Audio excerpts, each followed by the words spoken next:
Hi, welcome to video 167 on Financial Math for Actuarial Exam 2. I'm Bill Kinney. You can see my face here in this video just like the last one. I also, again, just like the last one want to advertise my new blog at infinityisreallybig.com. I've got some articles about financial math there so far and real analysis. There are going to be plenty of other topics that I talk about in that blog. I think you'll find it of interest, especially if you've been following along with my videos. In this video, we're going to look at problem 7.1.11, a starred problem in Broverman. Going to modify it, going to add some things to it to make it more interesting and more relevant. It's also going to be important to note that there are mistakes in the problem. There's a mistake in one of the answers in the back of the book, and there's also a mistake in the statement of the problem, and in fact also inconsistent notation. So I want to point those things out to you. Those mistakes are relative to the 7th edition of Broverman, which you see right here. Also, before we actually solve the problem, I want to make some comments about the last video, video 166. I'll put a link up here to that video where we did exercise 7.1.10. In that video, the goal was to show that the Macaulay duration of a coupon bond is a decreasing function of the coupon rate R. So as R gets bigger, the Macaulay duration gets smaller. And I did the math for that video and solved the problem, but I forgot to talk, as I usually do in my videos, about the financial implications of that. So let's talk about that now, okay? They're not too difficult to understand. This should make intuitive sense. As the coupon rate R increases, then the coupons are going to get bigger relative to the fixed redemption value, F, the face value, that's paid at time n after the nth coupon. Since the Macaulay duration is a weighted average of times of payments, weighted by the present value of those payments, this is going to give less weight to the final payment at the end, at time n, and more weight, relatively speaking, to the earlier coupon payments. And that's going to result in a smaller Macaulay duration. Financial implication of that is, therefore, when R is large, Macaulay duration is going to be relatively small, so you're less prone to duration risk. So that means when the yield rate changes a little bit, the price of the bond is not going to change by as much when the duration is low compared to when it's high. Okay, so a lower duration is going to be less prone to duration risk, less prone to changing price for given changes in the yield rate. All right, on to the problem at hand. So here it is. Suppose we got a 3-year 10% bond with a face amount of 100, and we have a term structure. Oh boy, this is a good review. We haven't talked about term structures for a while. These are also called spot rates that you see right here that come from Chapter 6. We're in Chapter 7 right now, but this was from Chapter 6. These numbers from exercise 6.1.3. Got a bunch of R's. Those are evidently nominal annual spot rates relative to what are called zero coupon bonds. And you see the subscripts are every half year, if time is in years. So you see a 0.5, you see a 1, you see a 1.5, a 2, 2.5, and a 3. The goal now in the problem is to do two things. There's going to be two answers to the problem. They are two derivatives to find d alpha, where alpha is, well, if you think about it here, essentially a change in the yield rate. You could have called it maybe delta I or something like that instead of alpha. For this derivative here, based on the term structure, actually, and another derivative here that's actually not based on a term structure, it's based on a price that comes from a fixed yield rate, 9.9% as a nominal annual rate. You see some things in red here. That's referring to some mistakes and inconsistent notation, like the 6's here, here, and here. In Broverman's book, if you look in the book, you'll see that those are 14s for some reason. Okay, that's a mistake. It have to be 6 because I only have 6 spot rates that are given. And it's a 3-year bond with evidently semi-annual coupons. So those should be 6's. Another thing is you're going to see it written like this. However, this notation right here is not in the 7th edition. You'll find it in earlier editions, but not in the 7th edition. In the 7th edition, they use this notation. So you see that I've rewritten it in red here, corresponding again to these spot rates here. So that's, again, mistakes in inconsistent notation. We're evaluating these derivatives at alpha equals 0, and you get two answers in the back of the book. The first one's correct. The second one is incorrect. I'll give you the right answer in this video. Now we have the modification. We also want to do what I usually do, interpret the graphical and financial meaning of these derivatives, of the problem in general. And finally, since this chapter is about Macaulay duration, modified duration, and very soon we're going to get to asset liability matching and immunization, your problem should be about those things. And this problem, as it's stated, is not really directly about those things. I mean, it's indirectly related to those things, but not directly. So I want to relate the derivatives in the second situation, this one here at alpha equals 0, to the Macaulay duration. This last part that I do here, this relationship, is going to be probably the most confusing part of the video. It's a pretty confusing thing to describe and understand. You're going to want to pause and think about it to help you, because it's going to be confusing. We're going to be relying on Mathematica here to help us. All right, let's go on to the solution. So first we consider the bond whose price is based on a term structure, which again we haven't really done in Chapter 7 so far. And just restating what I've said already, though it's not explicitly stated in the problem statement, the bond is implicitly a semi-annual bond and is redeemable at par. The semi-annual coupon is therefore F times R. F is 100. R would not be 10%. It's 10% divided by 2 because this is implicitly semi-annual. So this 10% is a nominal annual rate convertible semi-annually. So the effective semi-annual rate is going to be 5%. And then your coupon amount is going to be 5. Redemption value is 100. Again, we have that term structure, spot rates. These represent, evidently then, annual yield rates, nominal, that are convertible semi-annually for zero coupon bonds maturing at time k. So k represents time really in years.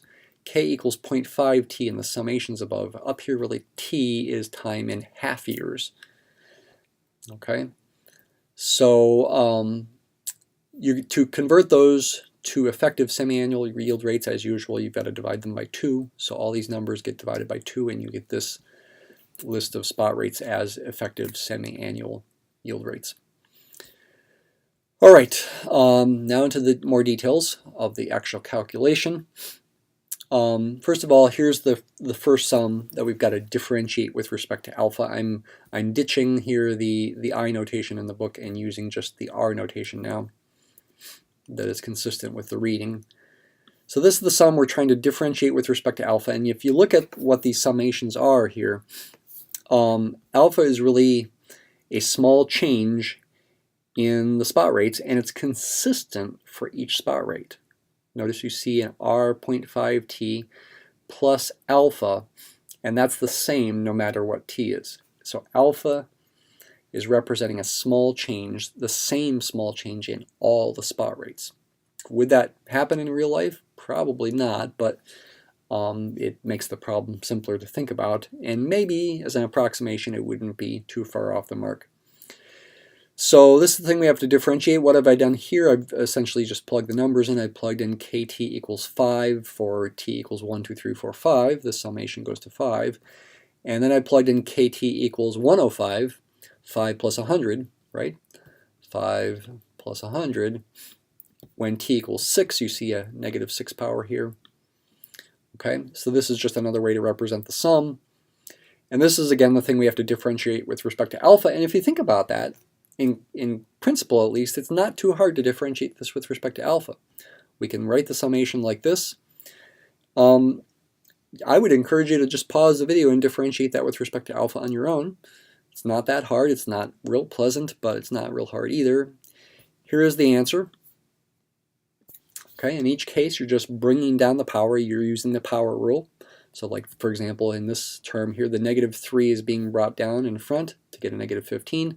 But then I also have the chain rule. I've got to multiply by the derivative of 1/2 alpha, which is 1/2, and that's why, for example, you get a negative 15 halves in that case. Okay, negative 3 times 5 divided by 2. So this is the derivative, and then we just plug in alpha equals 0. And if you check with your calculator, you're going to get negative 266.61. Okay? So it's just a calculation now, but we do want to try to understand its graphical and financial meaning. More importantly, let me check the calculation with Mathematica. If you don't have Mathematica, it's not a big deal, but if you do, you might want to just try typing these things in on your own. Here is my list of nominal annual spot rates. I'm plugging them in here as effective annual spot rates. This thing right here represents the derivative.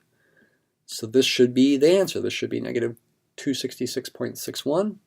It's rounding a little, one more decimal place there. And if you felt like you were uncomfortable with that kind of programming in Mathematica, you could actually just type in the numbers themselves like I have here, and you get the same answer. Now, let's think about this graphically. Okay, so what I have here is I've got essentially the function as a function of alpha that's a present value or price based on the term structure based as a function of alpha. I'm entering into Mathematica this function right here as a function of alpha with the r's plugged in using this r list. Again, if you don't know Mathematica, it's not a big deal. Just think about the idea here. This is going to be the term structure, so its derivative should be the answer. There we go. The derivative, PV term structure prime of 0 is negative 266.61. You might also wonder, what is the price when alpha equals 0? Based on the term structure, the price is 104.05. Okay, not based on a constant yield rate, but based on the term structure. What does this mean graphically? I hope you know about derivatives and function values. We see the function value here, 104.05 is the intercept up there. And the derivative is the slope of the tangent line at this point. That's what it means graphically, so it can be used to approximate the curve. If you let I change a little bit, or alpha change a little bit, it's going to affect the price. You can use it to estimate the price. So for example, if alpha is 0.01, the change in the price should be approximately negative 266.61 times 0.01. That should be the change in price. So that means if I now plug in 0.01 into PV term structure, so alpha is 0.01, the price should go down by approximately $2.67. It might be more like $2.70, something like that. So instead of 104.05, we should have 101 point something. Let's see what it is. 101.43. I guess it went down by $2.72 or so, something like that. If my arithmetic in my head here is correct, I think that's right. Or 62 cents. $2.62. Okay. So you're not too far from $2.67. Okay. So that's the financial interpretation of the derivative. You can try to use it to estimate the change in price. All right, on to the second part of the problem. For the bond whose price is based on a fixed yield rate, 9.9% as an annual, a nominal annual rate, that would be then 4.95% as an effective semi-annual yield rate. You can see we're now adding alpha. Alpha is perturbing, changing the yield rate a little bit. When you add the alpha and divide by half, that represents the new effective semi-annual yield rate. This is also a function of alpha that we can differentiate with respect to alpha, and the calculation is not much different. Here it is. Here's what the sum expands to. Now we differentiate and get this. Plug in alpha equals 0, and you get the answer. However, this is the point where the answer in the book is incorrect. The answer in the book is incorrect. The true answer, you can write it down, should be negative 254.60 or approximately negative 255. The answer in the back of the book, I think, says negative 247. Okay, that's incorrect. I've double-checked this a number of times. Okay, I'm 99.9% confident that I'm right. Once again, we can check it with Mathematica. See what we get the same answer. Here is the derivative itself. There's the answer, 254.60. When you plug in those numbers, you get the same answer. And if we do it functionally, calculate the derivative in Mathematica, we'll get the same answer here. Here's the function. I'm calling it PV yield rate in this case instead of what I call the other one, PV term structure. Oops, sorry about that. Here I call it PV term structure. It's really, it's still representing the present value or price of the bond in these two different situations. This one was based on a term structure. This one is based on a fixed yield rate. Function of alpha, I can differentiate it, and once again I get negative 254.60 when you round it.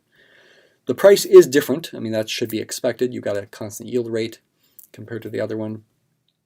And we can interpret it graphically and financially, numerically in the same kind of ways. The price there is the intercept here. The derivative is the slope, rate of change. Then again, for example, if I take negative 254.60 times 0.01, I get negative 2.55. So PV yield rate of 0.01 should be close to this number minus 2.55. Again, doing calculations in my head, that should be 97.8 or so, I think. Somewhere close to that, 97.75, so pretty close, okay? Approximating changes in price based on a given change in the yield rate. Now we're on to the final part of the video. That's the hardest part. I want to try to relate it to the Macaulay duration. This gets pretty confusing. Maybe you don't even want to watch it, I don't know, but maybe you want to try. If you do try here, you're going to want to pause and think at various spots. All right, let's let I be a general effective semi-annual yield rate for the second example. I is going to be related to alpha based on how this formula was structured in the second example up here. This thing right here. I effectively is going to be, let's see, I forgot. I think I'm using I as, yeah, that's an important point, an effective semi-annual yield rate. So I is going to represent what you see here, 1/2 times in parentheses 0.099 plus alpha. We have seen that the Macaulay duration is this. We saw it in the very last video.